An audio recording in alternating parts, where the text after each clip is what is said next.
سيئات أعمالنا من يهده الله فلا مضل له ومن يضلل فلا هادي له وأشهد أن لا إله إلا الله وحده لا شريك له وأشهد أن سيدنا ونبينا محمدا عبده ورسوله أما بعد فإن خير الحديث كتاب الله وخير الهدي هدي محمد صلى الله عليه وسلم وشر الأمور محدثاتها وكل محدثة بدعة وكل بدعة ضلالة وكل ضلالة في النار. أعوذ بالله من الشيطان الرجيم من همزه ونفخه ونفخه. بسم الله الرحمن الرحيم. يا أيها الذين آمنوا اتقوا الله حق تقاته ولا تموتن إلا وأنتم مسلمون. يا أيها الذين آمنوا اتقوا الله وقولوا يا أيها الناس اتقوا ربكم الذي خلقكم من نفس واحدة وخلق منها زوجها وبث منهما رجالا كثيرا ونساء واتقوا الله الذي تساءلون به والأرحام إن الله كان عليكم رقيبا. يا أيها الذين آمنوا اتقوا الله وقولوا قولا سديدا يصلح لكم أعمالكم ويغفر لكم ذنوبكم ومن يطع الله ورسوله فقد فاز فوزا عظيما. وقال الله عز وجل في موضع آخر في كتاب المجيد هو الذي جعل لكم الأرض ذلولا فامشوا في مناكبها وكلوا من رزقه وإليه النشور. معزز السامعین، قابل قدر بزرگوں، نوجوان ساتھیوں، عزیز طلبہ، پردہ نشین خواتین اسلام، تمام طرح کی تعریف، حمد و ثنا، برائی اور کبریائی اللہ رب العزت کے لیے لائق اور زیبا ہے، جو سارے جہان کا خالق و مالک ہے، جو اپنی ذات میں، اپنے اقوال میں، اپنے صفات میں، اپنے ناموں میں، اپنے فیصلوں میں اکیلا ہے، یکتا ہے، بے مثال ہے، اس کا کوئی ساتھی، کوئی شریک اور ہمسر نہیں، وہی تنہا عبادت کے لائق ہے۔ بعدہ درود و سلام ہو تمام انبیاء اور رسل پر، بالخصوص ہمارے آخری نبی احمد مصطفیٰ محمد مصطفیٰ صلی اللہ علیہ وسلم پر، جنہیں اللہ رب العزت نے اس امت کا ہادی، قائد اور رہنما بنا کر مبعوث فرمایا، اور انہوں نے پوری امانت داری کے ساتھ اللہ رب العزت کے پیغام کو اس انسانیت تک پہنچایا۔ سامعین کرام، خطبہ مسنونہ کے بعد میں آپ کے سامنے ایک آیت کی تلاوت کی، جس میں اللہ رب العزت پوری انسانیت کو مخاطب کرتے ہوئے کہتا ہے کہ هو الذی جعل لکم الارض ذلولا، وہی وہ ذات ہے جس نے تمہارے لیے اس زمین کو نرم بنایا، تمہارے لیے مسخر کیا، وَامْشُوا فِي مَنَاكِبِهَا وَكُلُوا مِنْ رِزْقِهِ، تو تم لوگ اس کے راستوں پر چلو، اس سرزمین میں موجود سڑکوں گلیوں سے گزرو، اور اللہ رب العزت کی طرف سے جو عطا کردہ رزق ہے اسے کھاؤ، وَإِلَيْهِ النُّشُورُ، اور اسی کی طرف سب لوگوں کو اٹھ کے جانا ہے۔ معزز سامعین، حقیقت یہ ہے کہ انسان اس دنیا میں عبادت کے بعد سب سے زیادہ جس چیز کے لیے تگ و دو کرتا ہے، محنت کرتا ہے، وہ ہے حصول رزق، اپنی روزی روٹی کی فکر کرنا اور اس کے لیے بھاگ دوڑ کرنا۔ ہم سب مشاہدہ کرتے ہیں کہ یہ نکڑوں اور چوراہوں پر موجود یہ بھیڑ، ٹرینوں میں موجود یہ بھیڑ، سڑکوں پر موجود یہ بھاگتے اور دوڑتے لوگ، ان سب کا مقصد یہ ہے کہ کس طریقے سے ہمارے رزق کا بندوبست ہو جائے، ہمارے رزق کا انتظام ہو، اپنے ذریعہ معاش کے لیے، اپنی زندگی گزارنے کے لیے جس چیز کی ضرورت ہے اس کے لیے بھاگ دوڑ کرتے ہیں اور محنت کرتے ہیں۔ حقیقت یہی ہے کہ عبادت کے بعد انسان جس چیز کے لیے سب سے زیادہ محنت کرتا ہے، سب سے زیادہ جس چیز کے تعلق سے فکر مبتلا رہتا ہے، بلکہ بسا اوقات اگر یہ کہا جائے کہ عبادت سے کہیں زیادہ حصول رزق کی فکر غالب آ جاتی ہے، تو یہ بیجا نہ ہوگا، غلط نہ ہوگا۔ لیکن اس رزق کے تعلق سے چند ایک اہم باتیں آپ کے سامنے ذکر کروں گا. ہم سب یہ بخوبی جانتے ہیں کہ رزق کا انتظام کرنے والا، رزق کو عطا کرنے والا، بندوں کے درمیان اس کو تقسیم کرنے والا وہ واحد اللہ رب العزت کی ذات ہے. ان اللہ هو الرزاق ذو القوة المتین، بے شک اللہ رب العزت ہی رازق ہے، وہی رزق دینے والا ہے، وہی رزق کا انتظام کرنے والا ہے، جو بڑا ہی قوت اور طاقت والا اور زبردست ہے. یہ اور بات ہے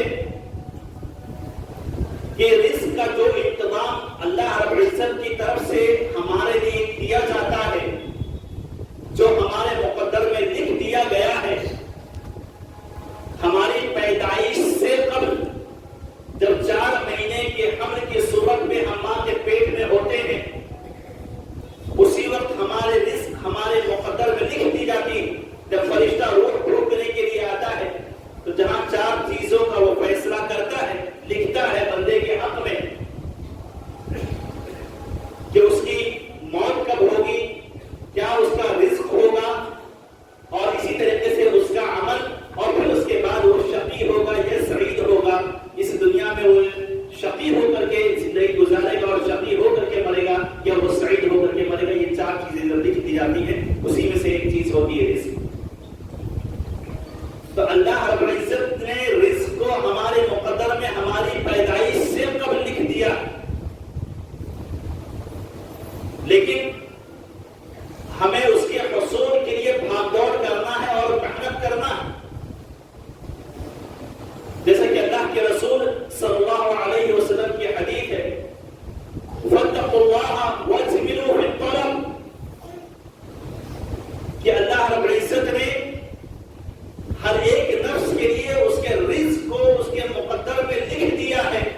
لیکن اس کا مطلب یہ نہیں کہ آپ اپنے تقدیر پر، اپنے قسمت پر بھروسہ کر کے اپنے گھر پر براجمان رہیں، بیٹھے رہیں، اور پھر اس کے بعد یہ سوچیں کہ رزق ہمارے ساتھ، ہمارے سامنے ہماری رزق چل کر کے آ جائے گی. تو یہ نہیں، بلکہ اللہ کے رسول نے کہا فَاتَّقُوا اللَّهَ وَاجْمِلُوا فِي الطَّلَبِ، اللہ رب العزت کا تقویٰ اختیار کرو اور رزق کو تلاش کرنے کی کوشش کرتے رہو، محنت کرتے رہو. تو لہذا گرچہ رزق مقدر میں لکھا ہے، لیکن اس کے لیے، اس کے حصول کے لیے بھاگ دوڑ کرنا اور محنت کرنا یہ ہماری ذمہ داری.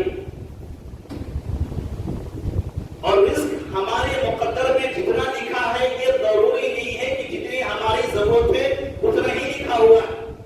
ہو سکتا ہے کہ اس سے زیادہ لکھا ہوا جتنا ہم سوچتے ہیں، جتنا ہم چاہتے ہیں، یا ہو سکتا ہے کہ اس سے کم لکھا ہوا ہو جتنا ہماری ضرورت ہے. لیکن جب مقدر میں لکھا ہے تو اس بات کو بھی ماننا پڑے گا کہ ہمارا یہ رزق انشاءاللہ تعالی ہم تک پہنچ کر کے رہے گا.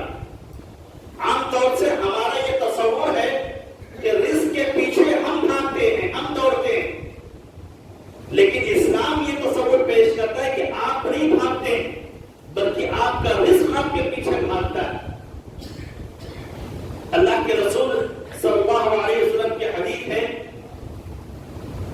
کہ ان العبد او ان الرزق لا يطلب العبد كما يدركه الموت، کہ بندے کا رزق بندے کو ایسے ہی تلاش کرتا ہے جیسے موت اس کو تلاش کرتی. اور اگر وہ اپنے رزق سے بھاگے گا بھی، لو ان من حرم من الرزق كما يهرب من الموت لَتَرَكَّهُ الرِّزْقُ كَمَا يُدْرِكُهُ الْمَوْتُ، بندہ اگر اپنے رزق سے بھاگے گا جس طریقے سے موت سے بھاگتا ہے، تو جس طریقے سے موت آ کر کے کہیں بھی ہو اس کو دبوچ لیتی ہے، اس کا رزق اس کو پہنچ کر کے رہے گا. اور جو رزق مقدر میں لکھ دی گئی ہے، جب تک آخری نوالا، آخری گھونٹ، آخری لقمہ آپ کے پیٹ میں نہیں جائے گا تب تک موت نہیں آئے گی. جتنا رزق آپ کے مقدر میں لکھا ہے، آخری نوالے تک، آخری لقمے تک آپ کے پیٹ تک نہیں پہنچا تب تک آپ کو موت نہیں آئے. لہذا رزق ہم یہ سوچتے ہیں کہ ہم بھاگ رہے ہیں، لیکن حقیقت یہ ہوتا ہے کہ رزق ہمارا بھاگتا ہے ہمارے پیچھے، تو ہمیں کھینچ کر کے لے جاتا ہے. لیکن اس رزق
یہ اعتقاد رکھیں کہ رزق دینے والی ذات اللہ کی ہے. کوشش ہم کر سکتے ہیں, محنت ہم کر سکتے ہیں, ہمارا بھروسہ اس پر ہونا چاہیے.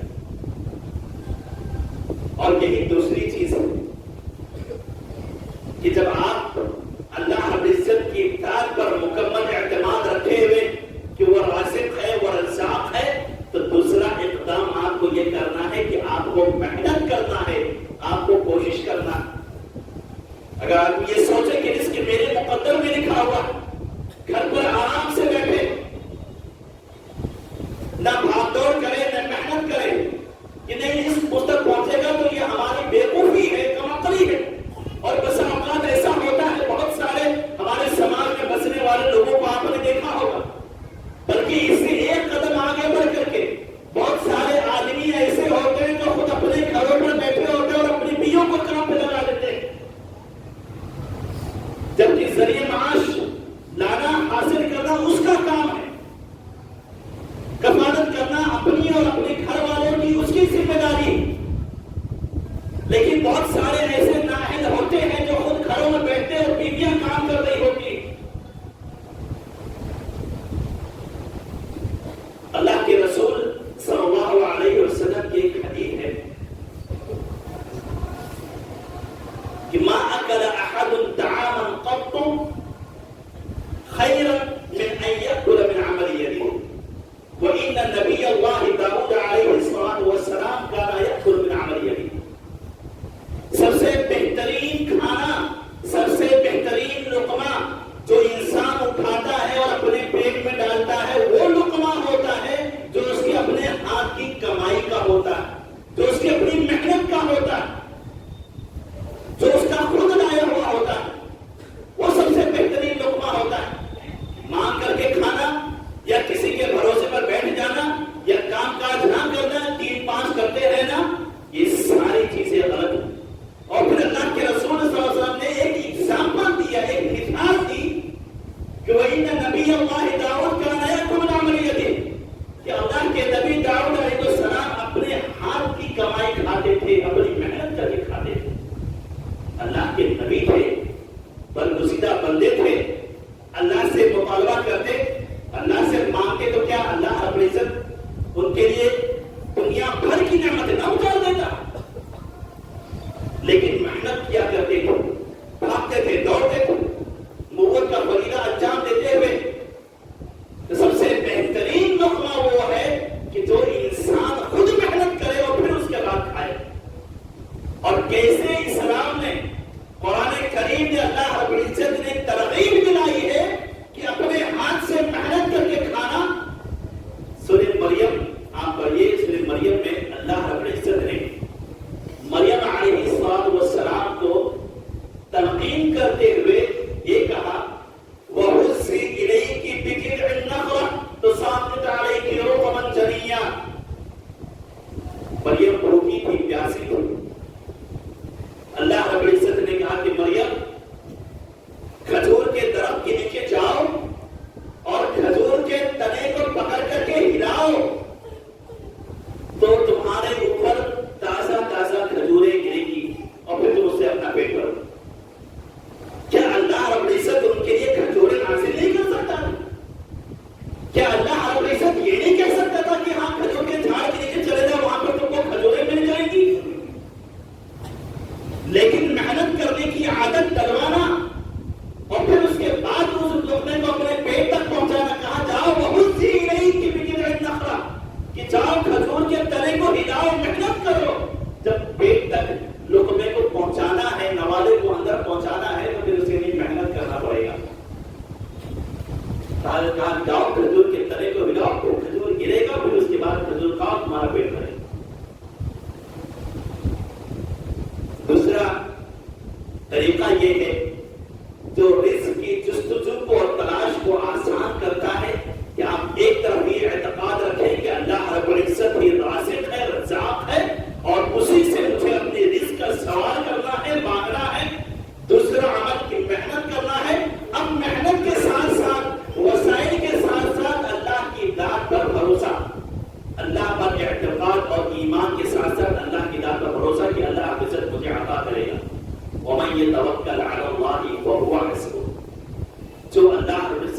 ذات پر اعتماد کرتا ہے، بھروسہ کرتا ہے تو اللہ رب العزت اس کے لیے کافی ہو جاتا ہے۔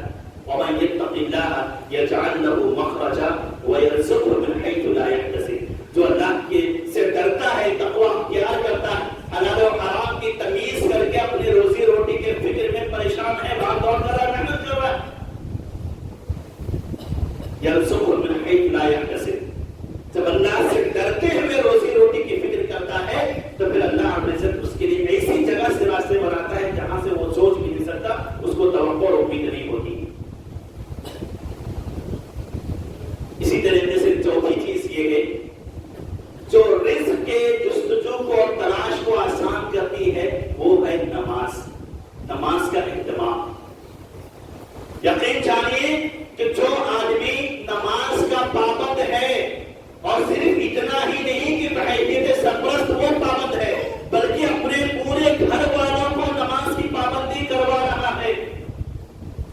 اگر رزق حاصل کرنا ہے تو انسان یہ سوچ لے کہ میں ہی نماز کا پابند رہوں کافی ہو جائے گا، نہیں، اس کے لیے ضروری ہے کہ پورے گھر والے نماز کے پابند ہو۔ اللہ رب العزت قرآن کریم میں ارشاد فرماتا ہے وَأْمُرْ أَهْلَكَ بِالصَّلَاةِ وَاصْطَبِرْ عَلَيْهَا، کہ تم اپنے اہل و عیال کو، خود کو تو پڑھنا ہی ہے، تم اپنے اہل و عیال کو نماز پڑھنے کا حکم دو، اور پھر اس کے بعد اسی پر جمے رہو، ثابت قدم رہو، خود بھی اور پورے گھر والے بھی۔ اور پھر اس کے بعد کہا لا نسألک رزقا نحن نرزقک ایاک، ہم تم سے رزق کا سوال نہیں کرتے بلکہ ہم تمہیں رزق فراہم کریں گے۔ مفسرین نے لکھا ہے کہ نماز اور رزق دو الگ الگ چیزیں ہیں۔ اللہ تعالیٰ کہہ رہا ہے کہ نماز کی پابندی کرو، اور پھر اسی آیت میں کہہ رہا ہے کہ ہم تمہیں رزق عطا کریں گے۔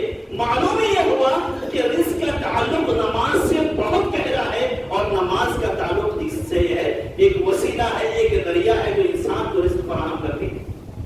اور ساتھ ہی ساتھ وہ امر اللہ کا، اس کا مطلب یہ ہے کہ بحیثیت سرپرست اگر میں خود نمازی رہوں تو یہ کافی نہیں ہوگا رزق کے حصول کے لیے، ضروری ہے کہ میرے بچے، میری بیوی بھی نماز کی پابندی کرے، میرے گھر میں دین کا بول بالا ہو، اور بالخصوص فجر کی نماز۔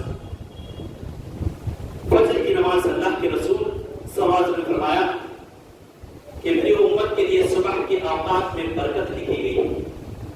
فجر کی نماز سے انسان سب سے زیادہ غافل رہتا ہے، اور افسوس اس بات کا ہے کہ فجر کی نماز کے لیے یعنی رازق کو یاد کرنے کے لیے نہیں اٹھتا ہے، اور اس کے 1 گھنٹے بعد رزق کی تلاش میں اٹھ جاتا ہے۔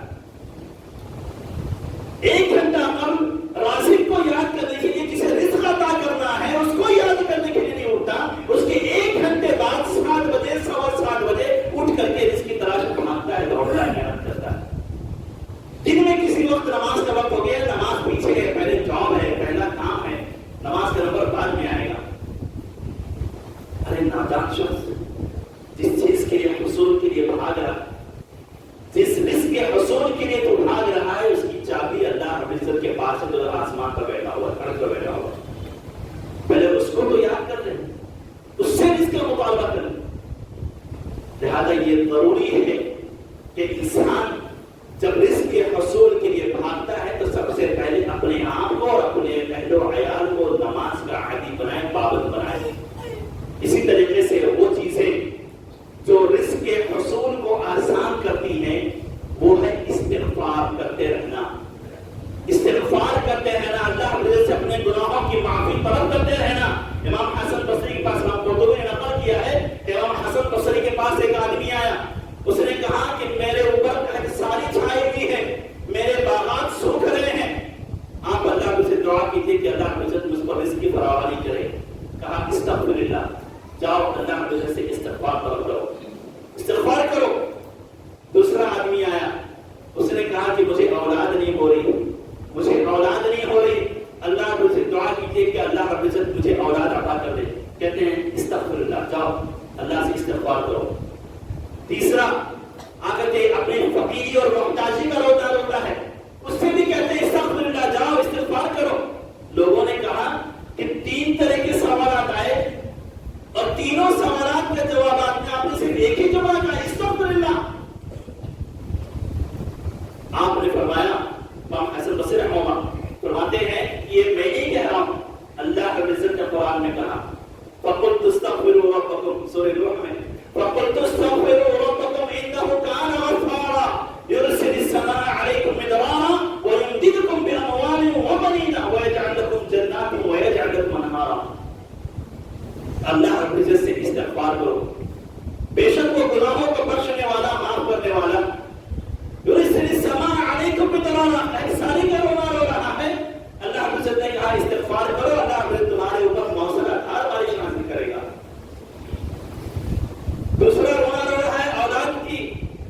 کمی کا یا نہ ہونے کا؟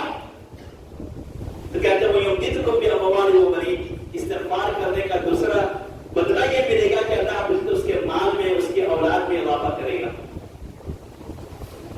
اور پھر اس کے بعد کہا وَيَجْعَلْ لَكُمْ جَنَّاتٍ وَيَجْعَلْ لَكُمْ أَنْهَارًا، تمہارے لیے باغات بنائے گا اور نہریں جاری کرے گا.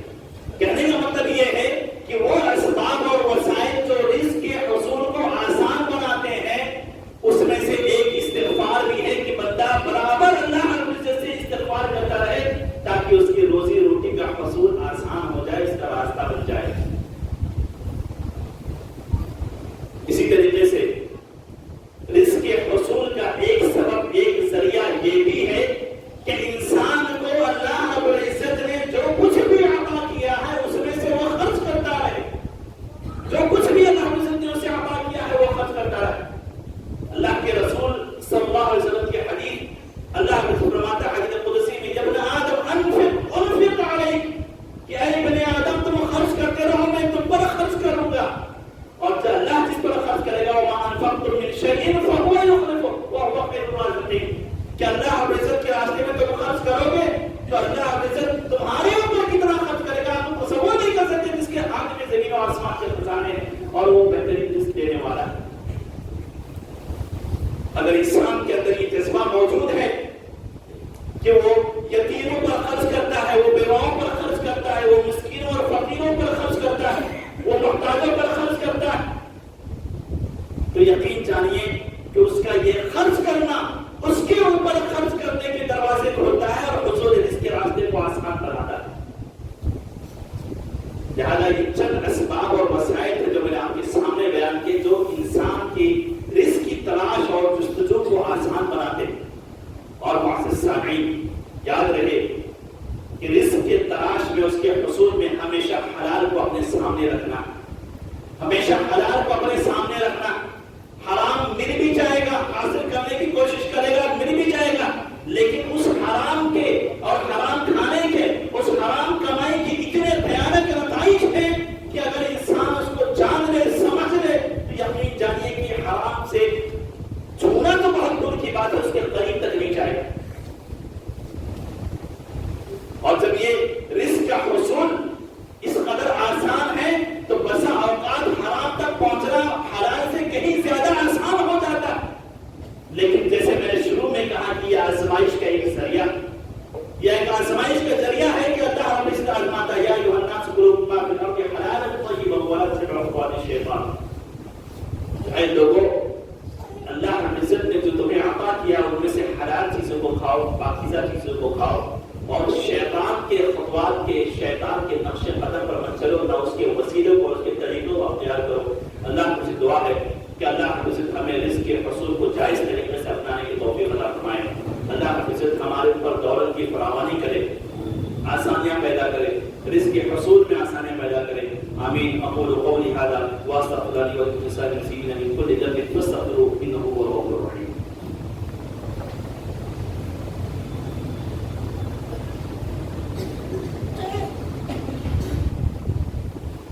الحمد لله على إحسانه والشكر على توفيقه وامتنانه وأشهد أن لا إله إلا الله وحده لا شريك له تعظيما لشأنه وأشهد أن سيدنا ونبينا محمدا عبده ورسوله الداعي إلى رضوانه وصلى الله عليه وعلى آله وأصحابه ومن تبعهم بإحسان إلى يوم الدين. أما بعد، أيها المؤمنون اتقوا الله حق التقوى وراقبوه في السر والنجوى. يقول الله عز وجل وتزودوا فإن خير الزاد التقوى واتقون يا أولي الألباب. ثم اعلموا أن الله عز وجل قد أمرنا بأمر عظيم، وهو الصلاة والسلام على نبي الكريم الشريف الأمين، حيث بدأ بنفسه فقال إن الله وملائكته يصلون على النبي يا أيها الذين آمنوا صلوا عليه وسلموا تسليما. اللهم صل وسلم وبارك على سيدنا وحبيبنا وقائدنا ونبينا محمد، ورضي الله عن الخلفاء الراشدين الأئمة المهديين أبي بكر الصديق وعمر بن الفاروق وعثمان بن نورين وعلي بن أبي طالب رضوان الله عليهم أجمعين، ورضي الله عنا برحمتك وجودك وكرمك يا أكرم الأكرمين. عباد الله، رحمني ورحمكم الله، إن الله يأمر